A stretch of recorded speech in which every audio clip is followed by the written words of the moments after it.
ভারত সরকার বাংলাদেশের ট্রান্সশিপমেন্ট বাতিলের পর রফতানি স্বাভাবিক রাখতে ঢাকা ও সিলেট বিমানবন্দর ব্যবহার করা হবে বলে জানিয়েছেন বাণিজ্য উপদেষ্টা শেখ বশিরউদ্দিন। বুধবার মধ্যরাতে ২.৫ ঘণ্টা বাণিজ্য মন্ত্রণালয়ে জরুরি বৈঠক শেষে সাংবাদিকদের তিনি এই কথা জানান।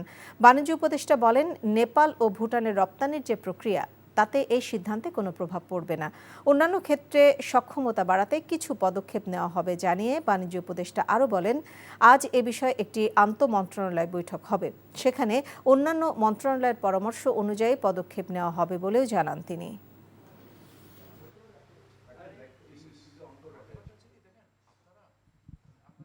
আমাদের ঢাকা এয়ারপোর্ট এবং সিলেট এয়ারপোর্ট দুটোকে ব্যবহার করে গার্মেন্টসে যারা ক্রেতা আছেন তাদেরকে আমরা কিভাবে তাদের প্রতিযোগিতার সক্ষমতা যেন ক্ষতিগ্রস্ত না হয় সেই ব্যাপারে আমরা আলোচনা করেছি। কিছু পদক্ষেপ, কিছু সিদ্ধান্ত আমরা নিয়েছি।